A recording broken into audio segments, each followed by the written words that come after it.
Amigos do Vestibulando, tudo bem? Na aula de hoje, nós vamos tratar do maravilhoso período medieval ou a Idade Média. Preste atenção nesta gravura. Gravura que retrata um cavaleiro medieval, típica figura do cotidiano da Idade Média. A Idade Média é um longo período, se estende por mais de 1000 anos. Por isso, a história resolveu subdividi-la em alguns períodos. Preste atenção neste gráfico. A Idade Média, que começa do século V e vai até o século XV, aproximadamente. Do século V até o século IX, Alta Idade Média. Do século IX até o século XII, aproximadamente, cristalização do sistema feudal. Do século XII ao século XV, Baixa Idade Média. A Alta Idade Média, vestibulando, refere-se a elementos que vão contribuir para a formação do sistema feudal. Depois nós temos a cristalização do sistema feudal, século IX ao século XII, e por fim, Baixa Idade Média, que representa a crise do sistema feudal e que se estende até o século XV. Na Alta Idade Média, inicia-se com a desintegração do Império Romano. Essa desintegração será facilitada pela invasão dos bárbaros germânicos. E onde se constituía o Império Romano, os povos germânicos ali vão se instalar, surgindo várias nações bárbaras. Preste atenção neste mapa. Aí está o mapa dos principais reinos bárbaros que vão se formar aonde se constituía o Império Romano, com destaque para os dois principais reinos bárbaros. O Reino Franco, que vai constituir a atual França, e o Reino Anglo-Saxão, que vai formar a Inglaterra. No Reino Franco, nós vamos trabalhar duas dinastias, a dinastia Merovingia e a dinastia Carolíngia. Para você não esquecer os nomes, preste atenção, dinastias do Reino Franco. Primeiro, dinastia Merovingia, em homenagem ao rei Meronveu. E dinastia Carolíngia, em homenagem a Carlos Magno. Na dinastia Merovingia, o principal nome será o de Clovis. Clovis é importante porque ele é unificador das tribos francas e também o primeiro bárbaro a se converter à religião cristã. Com a conversão de Clovis e alguns bárbaros, inicia-se uma tradição que será muito comum na Idade Média, que será a aliança entre o Estado e a Igreja. É dessa aliança que a Igreja vai, aos poucos, conseguir um enorme prestígio político durante a Idade Média. Com a morte de Clovis, inicia-se um período bastante conturbado no Reino Franco, que é o chamado período dos reis indolentes, reis preguiçosos, que não querem trabalhar. Pensam em fazer caça, raposa, joguinho de xadrez, jogo de dama. E nesse contexto, quem vai exercer as principais funções administrativas do reino, inclusive o comando do exército, serão os mordomos do paço, prefeitos do palácio, uma espécie de primeiro-ministro. E nesse mordomos do paço, nessa instituição, o principal nome será Carlos Martel. Carlos Martel é importante porque ele vai deter o avanço dos árabes sobre a Europa na famosa Batalha de Poitiers no ano de 732. Talvez com certo exagero, a partir daí, Carlos Martel será considerado o salvador da cristandade. Preste atenção nessa gravura. Identificou, não é? Este é Carlos Magno. Carlos Magno é, com certeza, o principal nome, o principal rei da Alta Idade Média. Durante o seu governo, ele vai criar condições para a cristalização do sistema feudal. Coisas importantes realizadas por Carlos Magno. Primeiro, uma enorme expansão territorial. Nessa expansão territorial, depois, a partir do ano de 800, ele será coroado pelo Papa Leão XIII como o rei do Império do Ocidente. Essa enorme expansão vai se dar com a ajuda de soldados.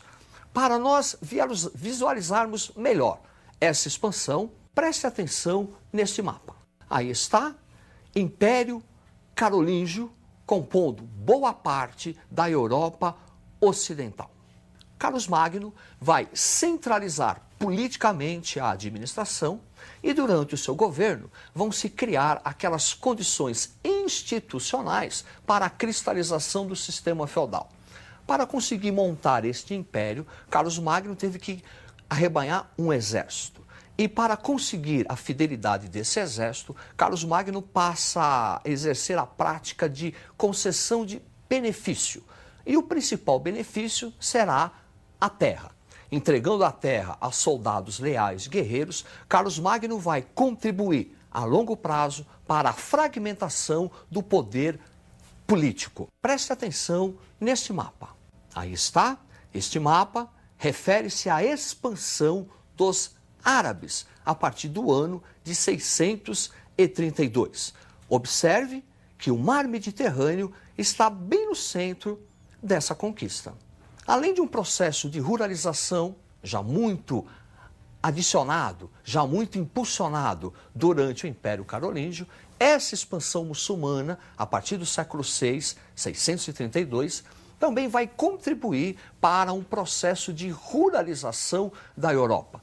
Os árabes fazem uma expansão, primeiro conquistando o Oriente Médio, depois conquistam todo o norte da África e vão entrar na Península Ibérica. Lembre-se que só não vão conquistar a Europa toda, porque Carlos Martel, na Batalha de Poitiers, vai vencer os árabes. E essa expansão faz com que o mar Mediterrâneo fique no centro da conquista islâmica muçulmana, impedindo o contato entre a Europa Oriental e a Europa Ocidental. Da dificuldade desse contato, a Europa internamente passa a conhecer um enorme processo de ruralização europeia. As comunicações ficam dificultadas e a agricultura passa a ser autossuficiente. Tudo isso por conta do bloqueio do mar Mediterrâneo pela expansão islâmica.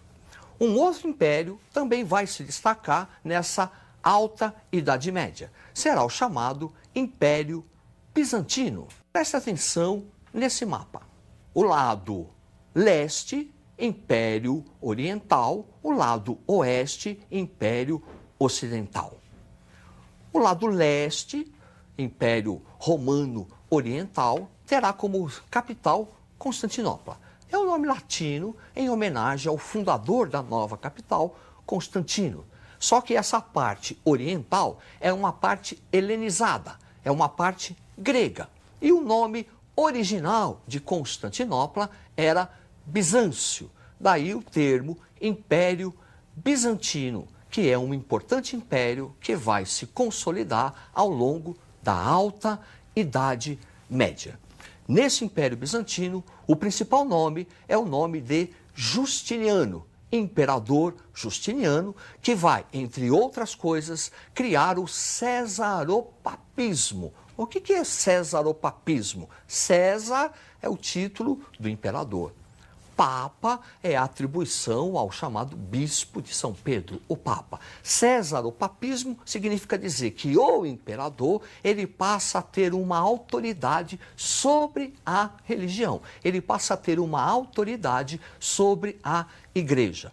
Vestibulando, perceba que isso é típico da parte helenizada do Império Romano. A parte ocidental, aquela parte que foi conquistada pelos bárbaros, não vai conhecer essa interferência do Estado nos assuntos da Igreja. Então, cesaropapismo é uma instituição tipicamente do lado oriental do Império Bizantino, fundamentada pelo Justiniano. Preste atenção nesse quadro. Aí está Justiniano, a instituição do cesaropapismo, o Código Civil, Guerra de Reconquista, Revolta Nica. Este Código Civil é importante, porque o lado ocidental, aquela parte que foi conquistada pelos bárbaros germânicos, não vai ocorrer o direito romano. Vai existir, vai prevalecer o direito consuetudinário, que é o direito de costume dos bárbaros. O direito romano vai ser preservado e compilado por Justiniano, que vai inclusive acrescentar novas leis, preservando assim esse direito romano que será um grande legado até os dias de hoje. Outra coisa importante do governo de Justiniano foi a Guerra de Reconquista. A Guerra de Reconquista foi uma tentativa do Império Bizantino, de Justiniano, para reconquistar a parte ocidental do Império Romano, que fora conquistada pelos bárbaros germânicos. Isso por quê? Pela divisão do Império Romano por Teodósio, em parte ocidental e parte oriental. O imperador, por direito, desde os tempos de Teodósio, estava na parte oriental. Portanto, Justiniano estava procurando reconquistar a parte ocidental do seu império que fora invadida pelos bárbaros. Apenas uma tentativa, viu, vestibulando? Porque, na verdade, o Império Bizantino não vai conseguir reconquistar a parte ocidental.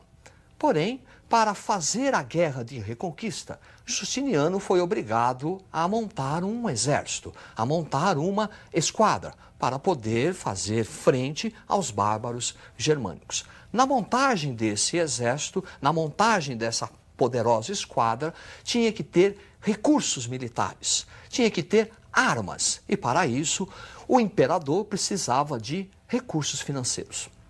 E o que é que Justiniano faz, então? Aumenta os impostos como forma de o Estado arrecadar o dinheiro através da tributação e investir nos soldados. E isso é que vai gerar a revolta Nika, que em grego quer dizer vitória. É uma sublevação popular contra o aumento dos impostos, que, aliás, para uma guerra que não vai dar em nada. Então, revolta Nika é uma sublevação popular contra o imperador Justiniano. Ele quase renunciou. Só não renunciou porque a sua esposa, a imperatriz Teodosa, é quem vai forçar o imperador a ficar e enfrentar a revolta. Enfrenta a revolta e vence. Vestibulando, nós analisamos então aqui Alta Idade Média. Tratamos do Reino Franco, tratamos da expansão muçulmana e o bloqueio do mar Mediterrâneo e do Império Bizantino.